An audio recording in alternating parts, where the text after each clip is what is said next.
Amen. Alors, on va se lever ensemble devant le Seigneur et on va donc lire les Saintes Écritures. Particulièrement, aujourd'hui, nous lisons dans le livre d'Ézéchiel, chapitre 47. Ézéchiel, chapitre 47, dans l'Ancien Testament, le grand prophète Ézéchiel, chapitre 47, et nous lisons donc à partir du verset 1er.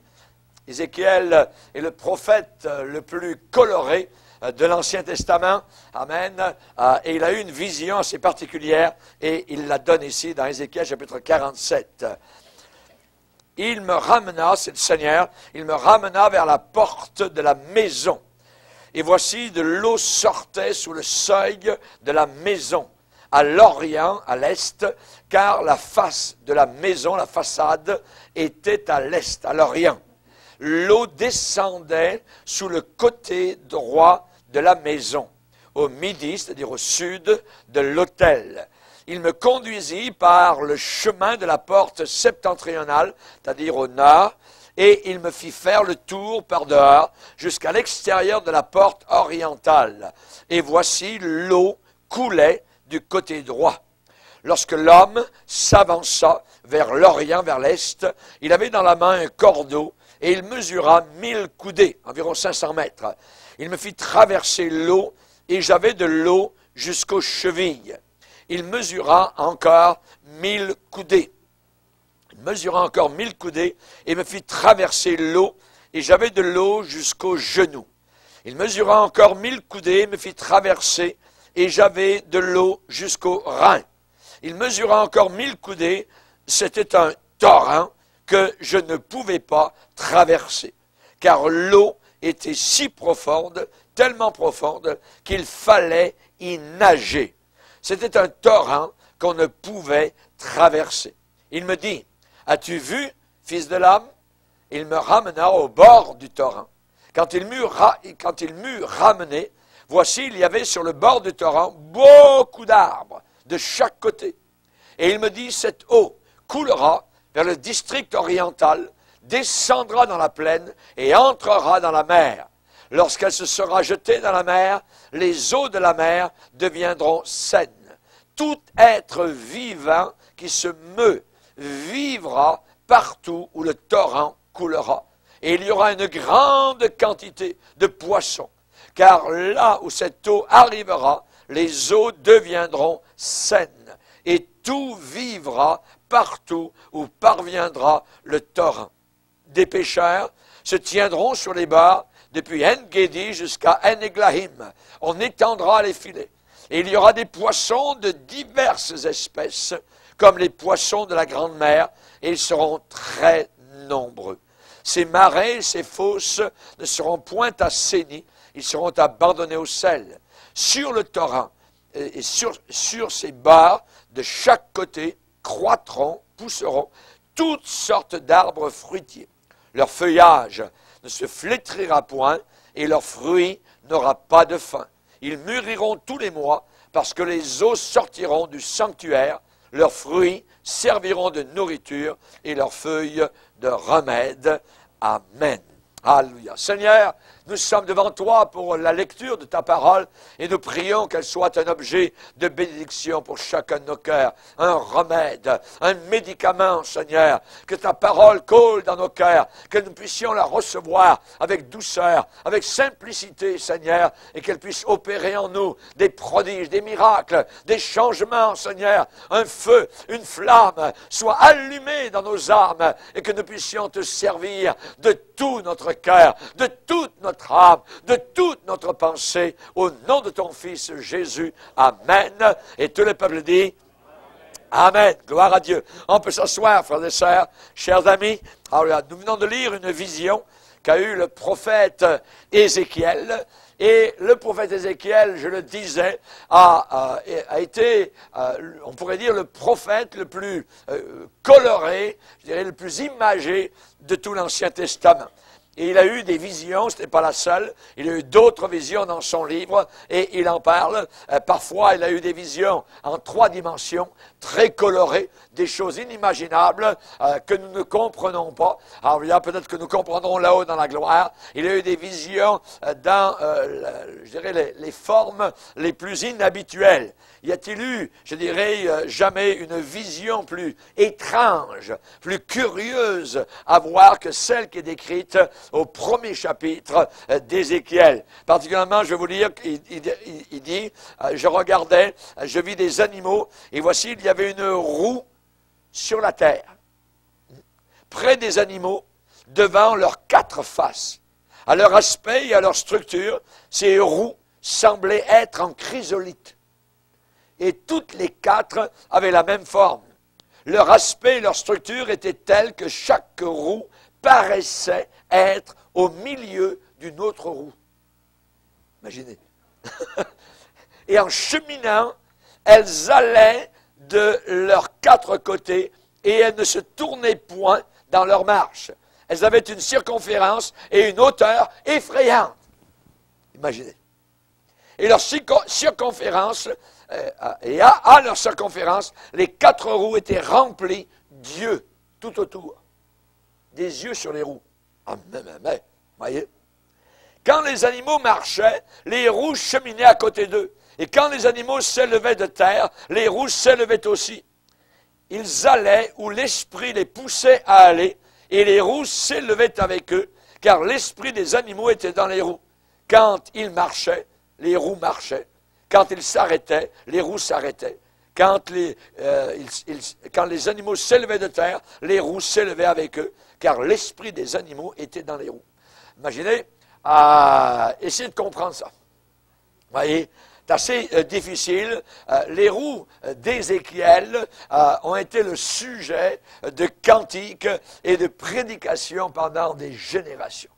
Et on n'est jamais arrivé véritablement donc à comprendre, amen, ce qu'Ézéchiel donc a pu voir. Et une des visions très étonnantes qu'Ézéchiel reçut, c'est celle que nous venons de lire au début dans Ézéchiel 47.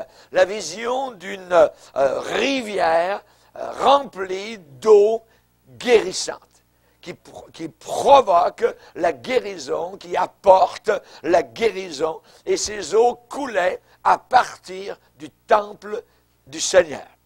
Les savants bibliques, les érudits ont donné différentes interprétations à cette prophétie. Certains ont vu dans ce courant d'eau, donc, une image du millénium, ce qui va arriver durant le millénium, quand la bénédiction de Dieu va couler, je dirais, sur la planète Terre comme un fleuve, comme une rivière. D'autres ont vu dans la vision du torrent, ils ont eu la vision, ils ont pensé à la nouvelle terre que Jean a vue dans Apocalypse 22, quand il dit « Je vis un fleuve qui sortait du trône de Dieu », tout ça, vous voyez. D'autres ont vu autre chose, d'autres ont vu un dévoilement symbolique du plan du salut de Dieu, débutant avec un petit filet d'eau à partir de la croix, à partir du calvaire, lorsque le malfaiteur, à côté de Jésus, en train de mourir, a cru au Seigneur, et à partir de là, donc, ces eaux de bénédiction sont répandues à Jérusalem, en Judée, à Samarie, et jusqu'aux extrémités de la terre. C'est différentes interprétations que je viens de vous donner, 3 particulièrement, eh bien, toutes ces interprétations ont toutes une certaine crédibilité.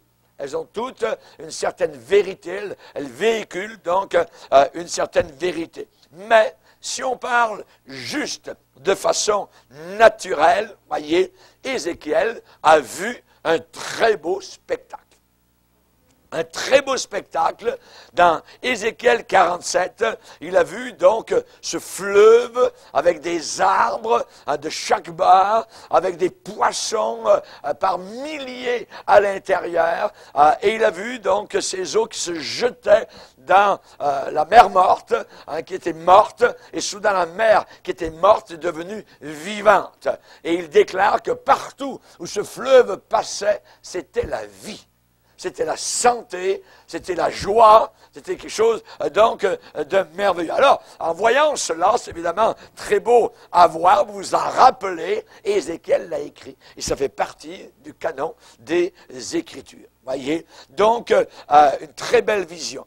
Pour quelqu'un qui habite dans un désert, on va parler des Touaregs par exemple, dans le Sahara, pour un résident du désert, je dirais qu'il y a très peu de choses qui sont plus belles et plus merveilleuses au beau milieu d'un désert où rien ne pousse, un désert complètement sec, un désert desséché, grillé par le soleil, brûlé. Il n'y a rien de plus beau qu'une rivière.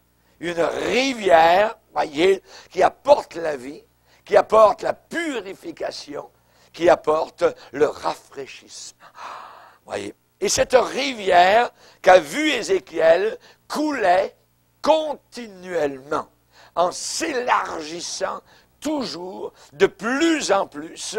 Ce n'était pas une pièce d'eau stagnante, voyez, pas du tout, ce n'était pas un marais, c'était vraiment de l'eau qui coulait, c'est quelque chose de merveilleux et qui apportait la solution aux besoins de tous ceux qui y venaient. Beaucoup de chrétiens y voient aujourd'hui, dans la rivière de la vision d'Ézéchiel, un type symbolique du Saint-Esprit et du baptême dans le Saint-Esprit. Jésus a lui-même imagé cette expérience du baptême dans le Saint-Esprit comme une rivière, comme un fleuve. Jésus a dit, si quelqu'un a soif, place ton nom ce matin sur le mot quelqu'un. Enlève le mot quelqu'un, mets ton nom. Voyez, si un tel a soif, si Roger a soif, si Armand a soif, ainsi de suite. Si quelqu'un a soif, qu'il vienne à moi et qu'il boive. Et il a dit, des fleuves d'eau vive couleront de son sein. Qu'est-ce qu'il veut dire?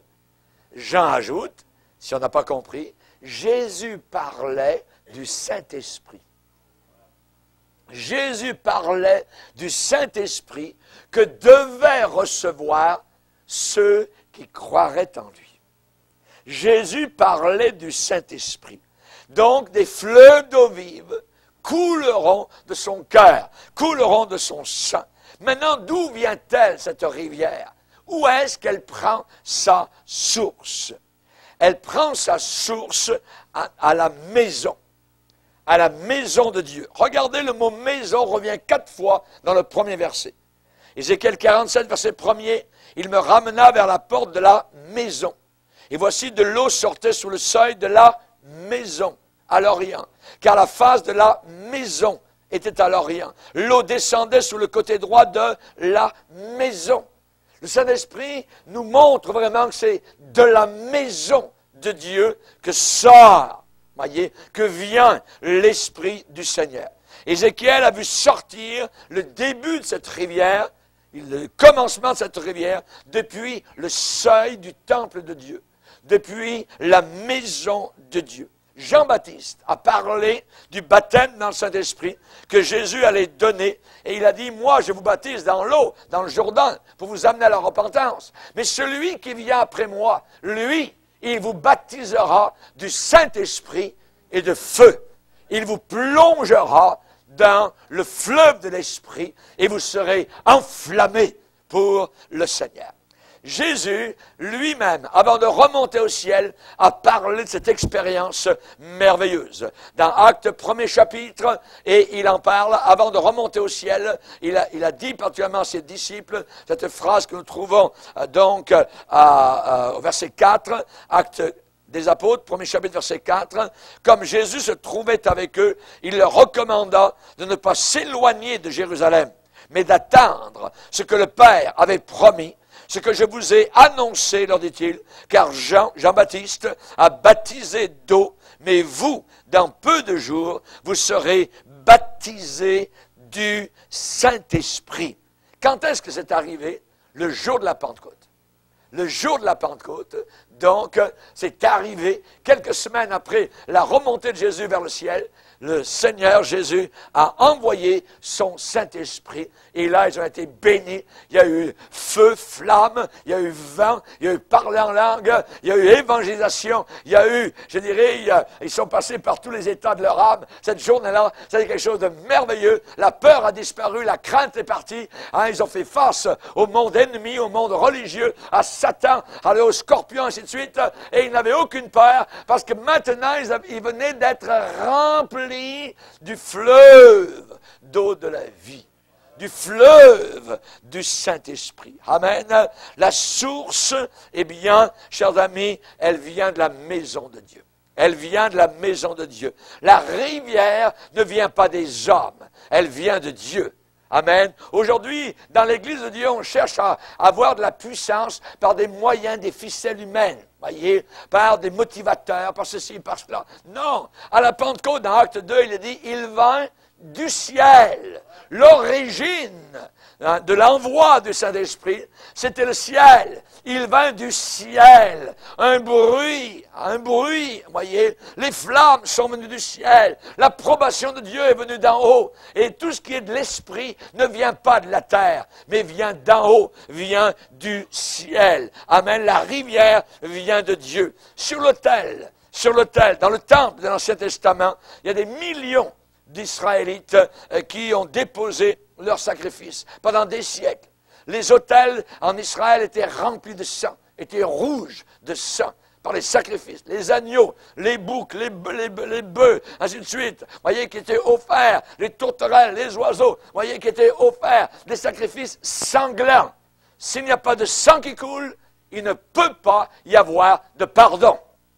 C'est le sang, et nous l'avons chanté ce matin, c'est le sang qui te purifie, c'est le sang qui te lave, c'est le sang qui te fera, le sang de Jésus qui te fera pénétrer là-haut dans l'éternité. Et on voit que les Israélites déposaient leurs sacrifices sur l'autel, dans le temple de l'Ancien Testament, pour adorer Dieu, pour obtenir sa faveur, pour avoir son pardon. Mais notre autel, nous les chrétiens, c'est le calvaire. C'est le calvaire, voyez. Dieu, au calvaire, a offert le seul et unique sacrifice qui est suffisant. C'est le sacrifice qui est nécessaire et suffisant. On n'a pas besoin de rien ajouter d'autre chose. Ce n'est pas Jésus plus mes œuvres.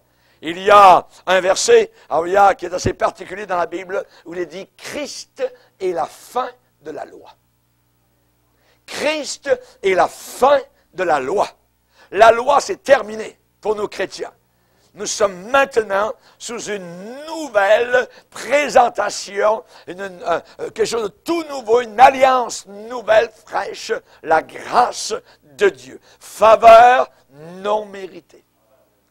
Et la religion nous a toujours dit qu'il fallait mériter ton ciel, gagner ton ciel. Cette idée-là est antichrist.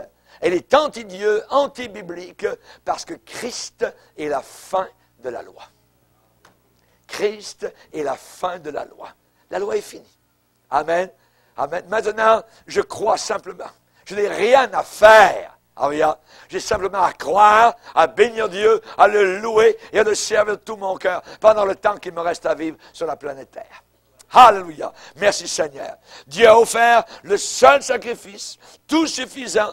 Dieu a offert l'unique sacrifice nécessaire et suffisant. Son seul fils, son fils unique, bien-aimé. Amen. Gloire au Seigneur. Et le courant du Saint-Esprit coule à partir du calvaire pour bénir le monde entier. Pour bénir les 5 continents de la planète Terre. Merci Seigneur.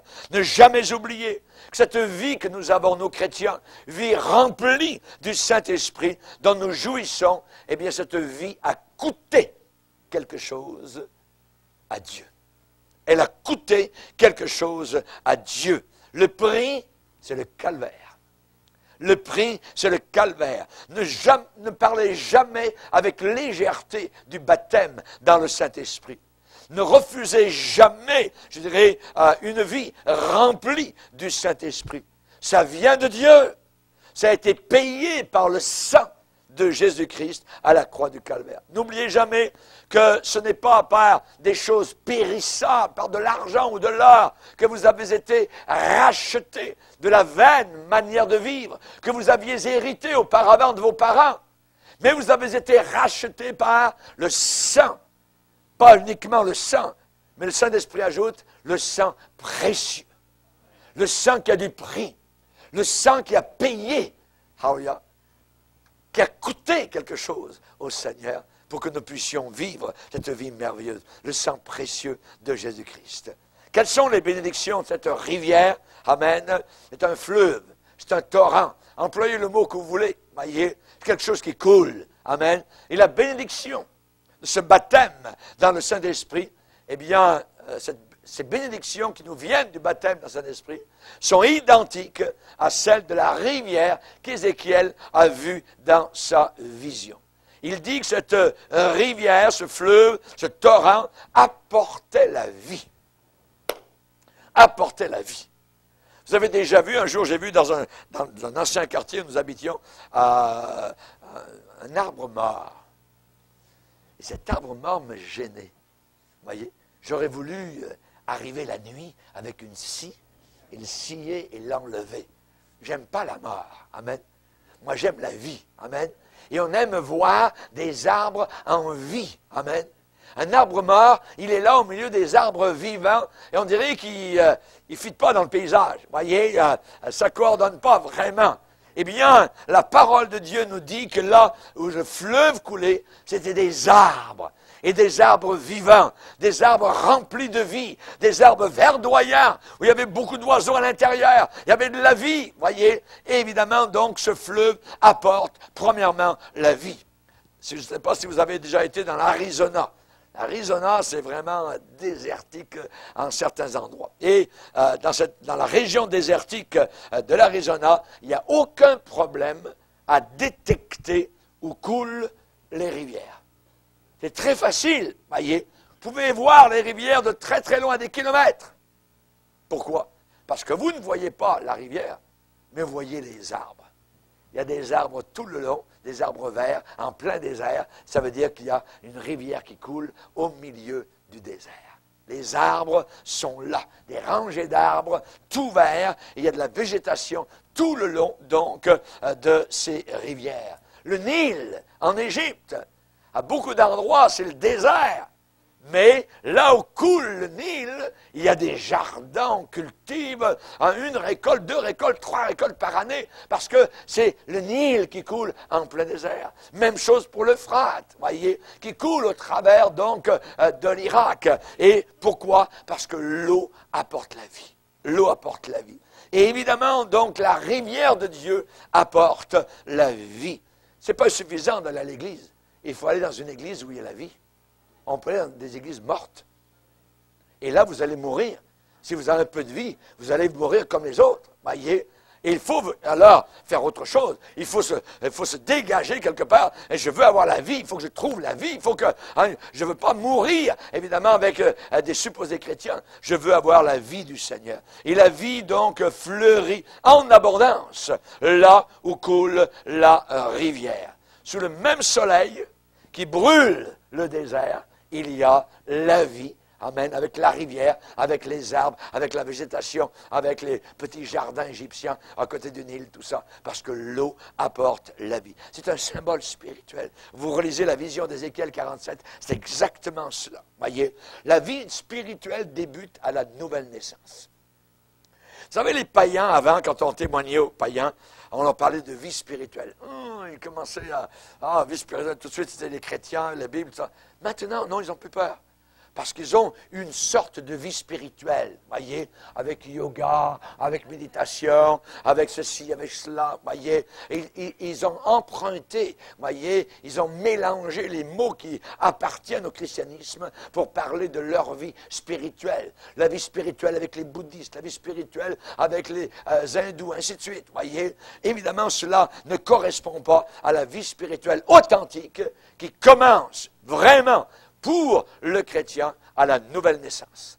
à la nouvelle naissance, c'est là que la vie spirituelle commence. Le Saint-Esprit vient donc dans nos cœurs. Quand nous croyons en Jésus-Christ comme notre Sauveur. Qu'est-ce que Jésus a dit? Je suis la vie.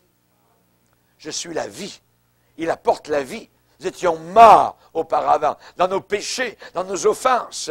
Nous marchions dans la mort. Nous étions morts nous-mêmes. La Bible dit, celle qui vit dans les plaisirs de ce monde, elle est morte, quoique vivante. C'est-à-dire, elle vit, elle existe, elle marche sur les trottoirs, mais elle a la mort en elle. Et elle amène la mort parce qu'elle n'a pas la vie de Dieu. La vie de Dieu commence uniquement à la nouvelle naissance. Et ensuite, cette vie spirituelle grandit, elle progresse, elle croît en une vie abondante. Jésus a dit, le voleur ne vient que pour dérober, égorger, détruire. Moi, je suis venu afin que mes brebis aient la vie et qu'elles aient cette vie abondamment. Abondamment. Moi et mon épouse, on sert le Seigneur depuis plus de 40 ans et on pourrait le servir pendant 400 ans sur la terre et on n'aurait jamais fini. Il y a toujours à faire, il y a toujours quelque chose. On ne s'ennuie jamais. Il n'y a pas un seul instant où on a dit « Oh, c'est dalle, tout ça, on s'ennuie, qu'est-ce qu'on va faire? » Jamais, jamais c'est arrivé au travers de toutes les années. Alléluia. Pourquoi? Parce que quand la vie de Dieu coule dans notre cœur, eh bien c'est une vie merveilleuse, une vie abondante. Amen. Gloire au Seigneur. Jésus l'a promis, alors que la rivière du Saint-Esprit coule dans nos cœurs. Et nos vies deviennent un courant qui apporte la vie. Ézéchiel a dit, tout vivra, tout vivra, tout vivra partout où parviendra le torrent. Est-ce que le torrent vous est parvenu? Est-ce que le torrent vous a touché? Amen. Alléluia. Alors vous êtes vivant. Alors vous avez la vie de Dieu. Tout vivra. Vous faites partie du tout. T-O-U-T. Alléluia. Gloire au Seigneur. Vous êtes une partie, une particule de ce tout. Tout vivra partout où parviendra le torrent. Donc, la rivière apporte la vie. La deuxième chose, c'est que la rivière apporte la purification. La purification. Et la parole de Dieu nous enseigne qu'il y a 3 agents pour notre purification. Il y a premièrement la parole de Dieu. La parole de Dieu purifie. Quand vous entendez la parole de Dieu, quand vous venez à la réunion et quand vous prêchez, pas des histoires, pas des rigolades, mais quand vous prêchez la parole de Dieu, cette parole qui est reçue avec douceur dans votre cœur a un élément purificateur. Ça fait du bien. Amen. On arrive parfois de ce monde, ce qu'on a vu, ce qu'on a vécu, on est sali par ceci, par cela, et on dit, et on vient à la maison du Seigneur, et on entend la parole de Dieu, et on est lavé.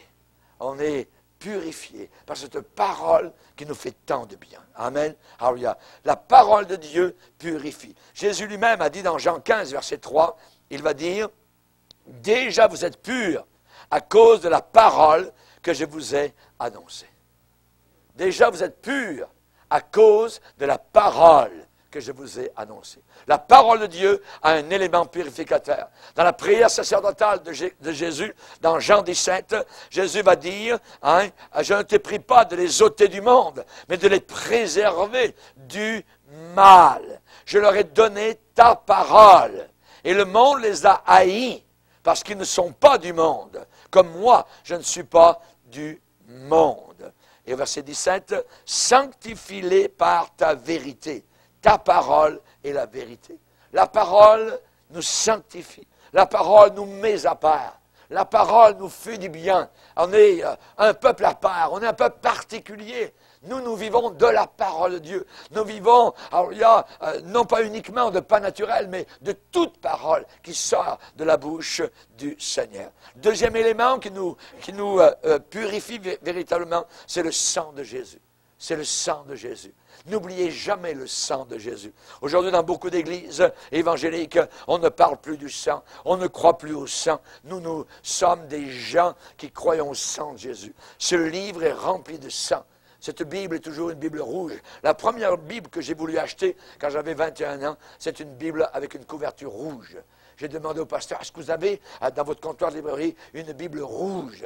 Il dit, pourquoi voulez-vous que la Bible soit rouge? Eh bien, parce que je suis révolutionné, parce que le sang de Jésus, parce que la croix, alléluia, quand je me couche le soir, pasteur, tout ce que je vois devant moi, et je mets mon drap sur ma tête et je pleure toutes les larmes de mon cœur, parce qu'il me semble que Jésus est là devant moi, cloué sur la croix, et il me dit, c'est pour toi, Raymond, que je suis mort sur la croix du Calvaire.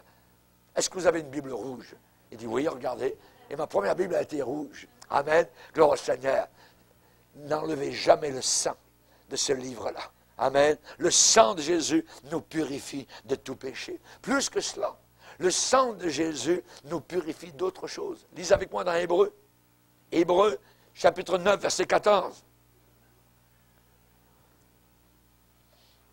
Hébreux 9, verset 14. Combien plus le sang de Christ qui, par un esprit éternel, s'est offert lui-même, sans tache à Dieu, le sang de Christ, purifiera-t-il votre conscience des œuvres mortes, afin que vous serviez le Dieu vivant. Ce verset est puissant. C'est un marteau. Lorsque le diable vient et veut vous rappeler votre passé, quand il vient vous condamner, quand soudain remonte à la surface toute la boue et la poubelle de votre passé, rejetez cela. Parce que ce verset dit que le sang de Christ purifie votre conscience des œuvres mortes, des œuvres vaines que vous avez accomplies dans le passé. Le diable aimerait faire remonter cela. Et aujourd'hui, dans certaines églises évangéliques, on a maintenant nos conseillers, nos psychologues chrétiens qui font remonter le passé, la poubelle que les chrétiens ont vécu dans les années passées, croyant que leur passé va guérir leur aujourd'hui. Jamais! Qu'est-ce qui guérit aujourd'hui? C'est le sang de Jésus-Christ. Si quelqu'un est en Christ, il est une nouvelle créature. Les choses anciennes sont passées. Je ne veux plus rien savoir. C'était un autre bonhomme. C'est qui, ça serait mon bourgeois dans les années, il y a 40 ans? Je ne connais pas. Je ne le connais plus. Maintenant, je suis une nouvelle créature. Amen. Quand le diable vient vous ramener votre passé, résistez au diable. Et il fuira loin de vous. Il veut vous condamner. Il veut vous dire, non, tu n'es pas vraiment sauvé. Non, il faut que tu fasses ceci et cela. Répondez, le sang de Christ m'a purifié de toutes mes œuvres mortes de ma vie passée. Ma conscience est propre. Ma conscience est purifiée. Amen. Alléluia. Gloire au Seigneur. Il y a un troisième élément qui purifie nos cœurs. C'est évidemment le Saint-Esprit. La présence du Saint-Esprit dans nos vies. Une force de sanctification. Une force de sanctification. Quand nous restons remplis du Saint-Esprit, le péché ne peut pas dominer nos vies. Impossible. Vous êtes remplis, il n'y a plus de place pour rien d'autre. Quand vous êtes remplis, il n'y a plus de place pour rien d'autre. Remplissez les cruches jusqu'au bord.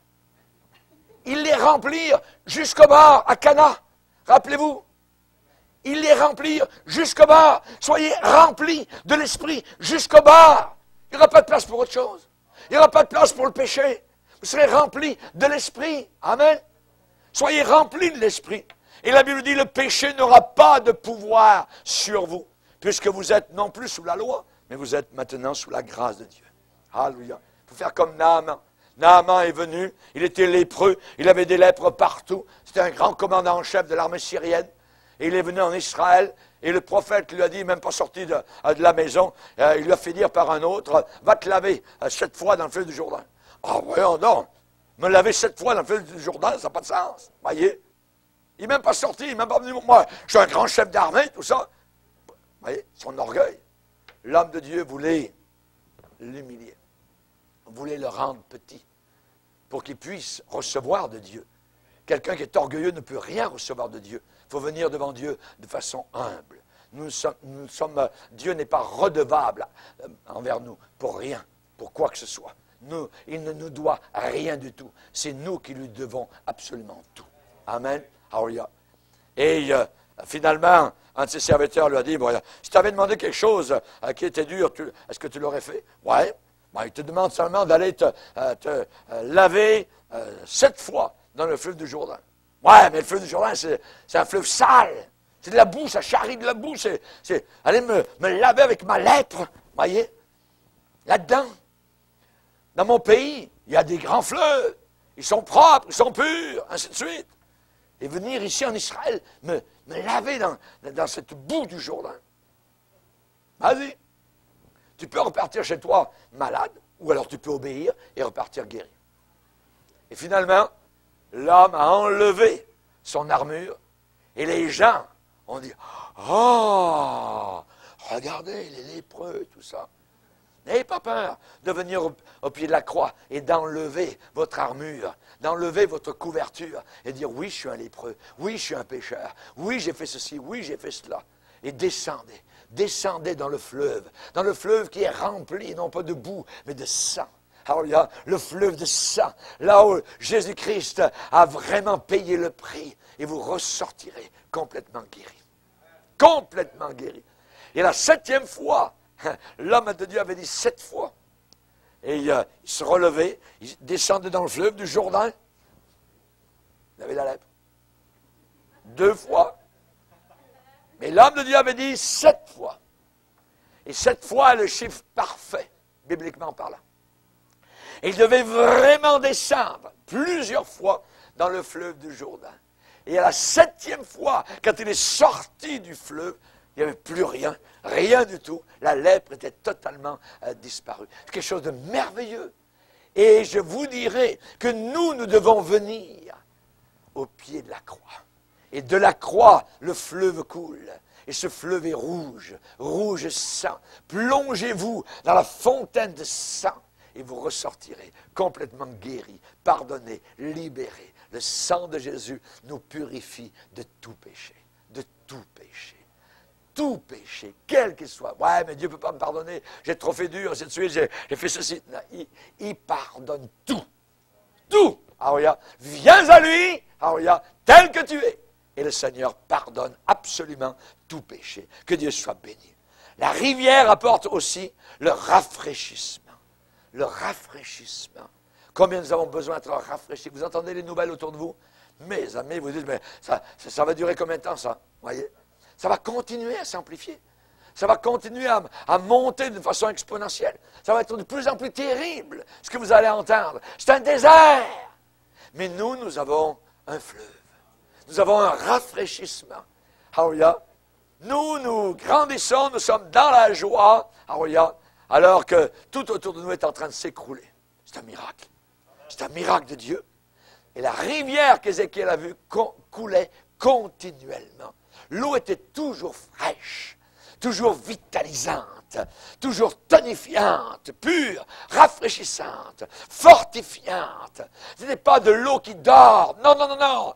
Aucune stagnation dans la vie du Saint-Esprit. Vous pouvez marcher une vie entière avec le Seigneur, voyez, et je vous dirai, il y aura toujours des expériences nouvelles avec le Seigneur. Vous n'arriverez jamais à un endroit et ça sera marqué terminus. Tout le monde descend. Jamais.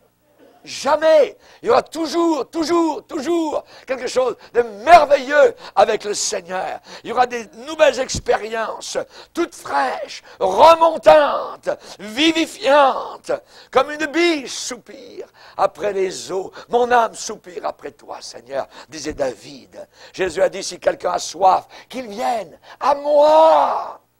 Qu'il vienne à moi. Venez vers Jésus. N'allez pas vers les hommes. Naaman, quand il est venu de Syrie, il est allé vers l'homme. Il pensait que l'homme ferait le travail. Quand il est reparti tout irrité, il n'est même pas sorti de la baraque. Je suis venu devant l'homme de Dieu, tout ça, et il n'a rien fait pour moi. Pourquoi? Parce que cet homme était allé voir premièrement le roi d'Israël. Le roi avait dit, moi je ne peux rien faire pour toi. Va voir l'homme de Dieu. Il est allé voir l'homme de Dieu, et l'homme de Dieu n'est même pas sorti. Il y a juste un petit serviteur qui est sorti et qui lui a dit, monsieur l'homme de Dieu, Élisée, il te dit simplement que tu ailles te plonger cette fois dans les eaux du Jourdain. Voyons donc. Ouais. Aujourd'hui, quand on parle de la croix, tu vas aller au ciel, simplement donne ton cœur à Jésus, viens au pied de la croix, et le sang de Jésus te purifiera. Voyons donc. Hein? Voyons donc. Si la croix peut vraiment me purifier, me laver, me faire entrer. Oui, tout est là. La folie de Dieu est plus grande que la sagesse des hommes.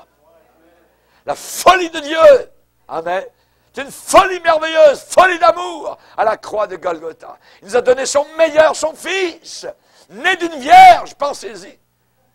Alléluia. Personne n'est né comme lui, personne n'est mort comme lui, personne n'est monté au ciel comme lui.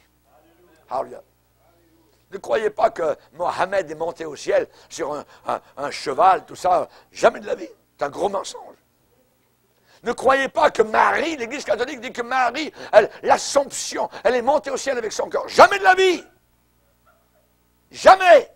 Il n'y a que Jésus-Christ qui est monté avec son corps glorifié là-haut dans la gloire auprès du Père. Alléluia. Merci Seigneur.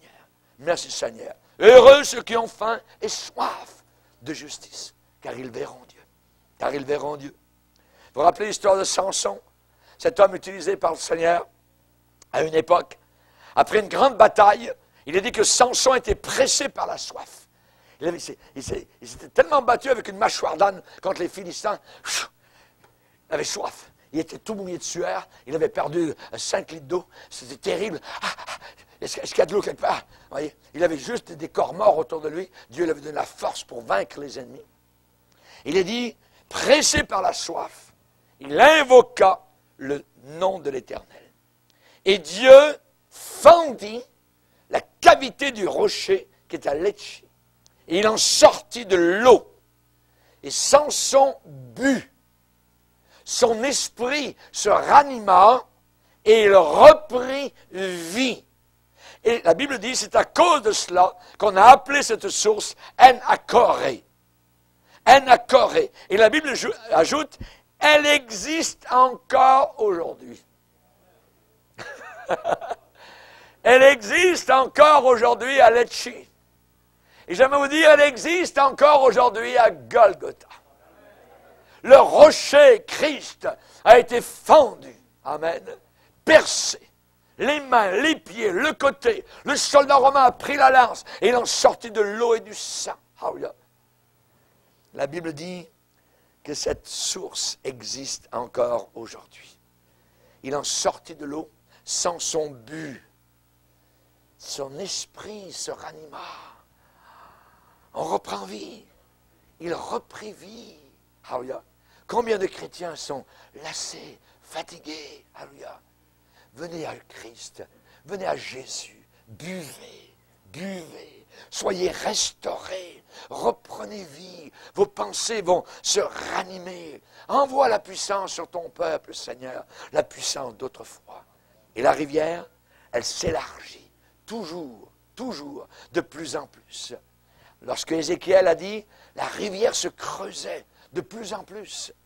La rivière qu'Ézéchiel, dans laquelle il est descendu, s'approfondissait de plus en plus, alors que le Seigneur avait un cordeau à mesurer, il conduisait le prophète un peu plus loin dans le courant. Gloire à Dieu! Gloire à Dieu! Le courant du Saint-Esprit s'élargit sur la planète Terre, s'approfondit. Il y a de plus en plus de chrétiens. Savez-vous que le nombre de chrétiens le plus nombreux aujourd'hui est en Chine? Est en Chine. Beaucoup maintenant de gens islamistes croient à Jésus-Christ. Il y a un réveil actuellement parmi le monde islamiste. Et Jésus-Christ vient se révéler. Beaucoup ont des visions du Seigneur Jésus. Un homme en blanc m'est apparu avec les 2 mains percées. Il m'a dit, je suis la vérité. Beaucoup viennent au Seigneur. On n'en parle pas aux nouvelles. On parle juste des révolutions, tout ça. Voyez? Mais on ne parle pas de ce qui se passe. Aujourd'hui, par Internet, ils peuvent capter le pasteur Bourgier, s'ils sont francophones. Ils peuvent capter des hommes de Dieu, alors que la parole de Dieu est fermée. On ne veut pas la parole de Dieu à leurs frontières. C'est interdit dans leur pays de parler de Jésus à quelqu'un d'autre. Si quelqu'un vous voit en train de parler de Jésus à un islamiste, vous allez en prison. Mais la parole de Dieu n'est pas liée. L'Esprit de Dieu colle aujourd'hui. L'Évangile a dit, le Seigneur sera prêché dans le monde entier. Ensuite, viendra la fin. Que Dieu soit glorifié. Amen. Rappelez-vous, au départ, environ 120 personnes ont reçu le déversement initial du Saint-Esprit dans la chambre haute à Jérusalem, dans Acte 2. Puis en peu de temps, ça a été des milliers. Puis ensuite, des multitudes sont venues. Et aujourd'hui, il y a environ plus de 200 millions de croyants qui sont baptisés dans le Saint-Esprit dans le monde entier. Amen. Et la rivière continue de couler. La rivière continue de couler. Seulement ceux qui ont soif, seulement ceux qui désirent, alléluia, vont avoir, alléluia, ce puissant déversement du Saint-Esprit sur leur cœur. Seulement Dieu peut prévoir combien de millions de plus répondront à l'invitation de recevoir la rivière du Saint-Esprit. À l'intérieur de la vie du croyant individuel, le courant continue à s'élargir, à se creuser, à s'approfondir de plus en plus.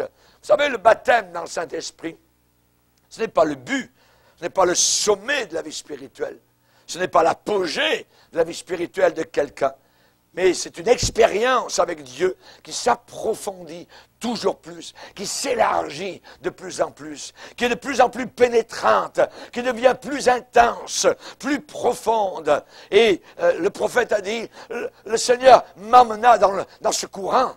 C'est bien beau de le voir, voyez. C'est bien beau de voir ou de dire, ah oui, j'y crois, mais il faut y descendre, il faut venir. Et le Seigneur l'a pris par la main et l'a emmené. Et il dit, j'avais de l'eau jusqu'aux chevilles. Les chevilles, normalement, c'est pour marcher. Voyez, vous avez des chevilles, c'est pour faire un pas devant l'autre, vous marchez. Et ça parle de la marche chrétienne. J'avais de l'eau jusqu'aux chevilles. Ézéchiel est descendu dans le courant. Et l'apôtre Paul a dit que la vie dans le Saint-Esprit est une marche spirituelle avec Dieu de façon constante, de façon continuelle et de façon régulière. Il y a des gens qui suivent le Seigneur aujourd'hui, et puis dans 2 mois, ils ne suivent plus le Seigneur. Et puis dans 6 mois plus tard, de nouveau, ils suivent le Seigneur. Non, jamais de la vie. Non, non, non. Il faut que ce soit continuel. Une vie régulière avec le Seigneur. Et ainsi, on s'approfondit, on grandit, nos racines se font dans le Seigneur. Je dis donc, marchez selon l'Esprit, et vous n'accomplirez pas les désirs de la chair. Les désirs de votre chair sont contraires aux désirs du Saint-Esprit. Alors marchez selon l'Esprit. Voyez, Enoch, avant son enlèvement, il marchait avec Dieu. Noé, dans sa génération avant le déluge, la Bible dit, il marchait avec Dieu. Même s'il était tout seul. Même s'il y avait des millions autour de lui qui ne marchaient pas avec Dieu, Noé marchait avec le Seigneur. Et si je suis seul à suivre le Seigneur, je le suivrai, je le suivrai. Amen. Amen. Que les autres disent ce qu'ils veulent, qu'ils pensent ce qu'ils veulent. Alors il y a, hein, le monde entier est contre toi. Ben va dire au monde entier, je suis contre lui. Amen. Alors gloire au Seigneur. L'importance n'est pas le nombre. L'importance, c'est la marche avec le Saint-Esprit. Les Galates avaient été arrêtés, stoppés dans leur marche chrétienne. Paul leur écrit, qui vous a arrêté? Qui vous a stoppé? Cette influence ne vient pas de celui qui vous a appelé. Mais le diable veut vous stopper, veut vous arrêter. N'arrêtez pas. Continuez, frères et sœurs, à marcher contre vents et marées avec le Seigneur Jésus-Christ. Amen. Jérémie, quand il a voulu s'arrêter, il dit, je ne parlerai plus au nom du Seigneur. C'est trop dur, il se moque de moi tous les jours. Je suis à la radio, il se moque de moi. À la TV, il rit de Jérémie.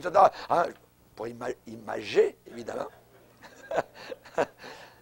Mais il dit, quand je parle comme ça, quand je dis, je vais me la fermer, il y a en moi un feu intérieur qui est là. J'essaye de l'arrêter et je ne peux pas. Amen. Les premiers disciples ont dit, nous ne pouvons pas ne pas parler de ce que nous avons vu et entendu. Impossible. On ne peut pas nous fermer la bouche. On ne peut pas mettre une fermeture éclair sur notre bouche. On parle de Jésus. Alléluia. On nous donne une claque d'un côté, alléluia, on parle du Seigneur. On donne une claque de l'autre côté, on parle encore du Seigneur. Amen. Alléluia. Que Dieu soit béni. Et si on nous coupe la tête, on va parler du Seigneur encore là-haut dans la gloire. Alléluia. Merci Seigneur. Le remplissage du Saint-Esprit nous donne une puissance pour résister aux tentations du péché, pour résister à l'erreur, pour résister aux attractions de la vie charnelle et de la convoitise. Nous avons visité avec mon épouse une tour dans le sud de la France, une tour qu'on appelle la tour de Constance, à côté de Montpellier, au bord de la Méditerranée, à Aigues-Mortes. Et dans cette tour, du temps des grandes persécutions, où les chrétiens qui aimaient la Bible, donc qui protestaient contre l'erreur de l'Église catholique romaine, ont été enfermés. Certains ont été enfermés pendant 10 ans, 20 ans, 30 ans. Il y a une femme qui a été enfermée là, qui s'appelait Marie Durand. Et cette femme-là, elle a écrit sur la pierre de la grande prison, qui est à peu près grande comme ici la salle, vous voyez, on peut circuler. Et sur le milieu, il y a une sorte de margelle, voyez, où les gardes qui étaient en bas pouvaient voir, savoir ce qui se passait en haut. Et là, elle a écrit, on pense avec une aiguille ou quelque chose, elle a écrit un seul mot. Et ce mot, c'est résister. Et quelqu'un a fait un poème vis-à-vis de cela. Non, ce n'est pas ta lourde grille, ni ton mur noir, sombre tour, funèbre Bastille que j'aime avoir, mais ce sont ces traits et ces lettres qui, par une femme, furent sculptés. Ce mot qui couvre un triste drame, résister. À genoux, sous ces voûtes grises, j'ai retrouvé ces quelques lettres imprécises sur le pavé. Et j'ai pleuré, noble victime, les cruautés, en épelant ton cri sublime, résister. Ah, la résistante, cette femme, cette Sévenole aux cheveux blancs, cette chrétienne qui soutenait par sa parole les cœurs tremblants, qui ranimait par son courage les volontés. Elle montrait, écrit sur son visage, ce mot unique et sublime, résister. Résister. Elle aurait pu retourner à la religion catholique romaine. Les prêtres venaient apporter l'Eucharistie, tout ça. Elle a dit jamais de la vie. Je connais la vérité, je ne veux rien savoir de vos mensonges. Pendant plus de 30 ans, elle est restée là, en train d'encourager ces chrétiennes qui étaient là prisonnières. Leur crime, simplement avoir été présentes dans une seule réunion, parfois dans les bois, dans les Cévennes. Et là, les dragonnades, les soldats du roi Louis XIV venaient, prenaient hommes et femmes, les hommes allaient aux galères, étaient tués, ainsi de suite, et les femmes étaient emmenées dans cette prison terrible. Simplement une présence à une seule réunion. Les réunions, une seule réunion, les réunions généralement commençaient au coucher du soleil et se terminaient au lever du soleil. Une seule réunion, entendre la parole de Dieu. Et les prédicants, les prédicateurs venaient et là, risquaient leur vie. Certains sont allés à l'échafaud, ainsi de suite, voyez, parce que simplement, ils prêchaient la parole de Dieu. L'Église catholique romaine les combattait à mort. Et Louis XIV ne voulait qu'une seule religion, la vraie, supposément la religion catholique romaine. Ces gens-là s'appelaient des protestants. Ils protestaient. Aujourd'hui, nos protestants ne protestent plus. On leur a fermé la bouche. Voyez, ils sont des gentils petits canards et le diable tire sur eux. Dans un mouvement qu'on appelle l'écuménisme. Le Saint-Esprit, c'est lui qui vous permettra de résister. De résister.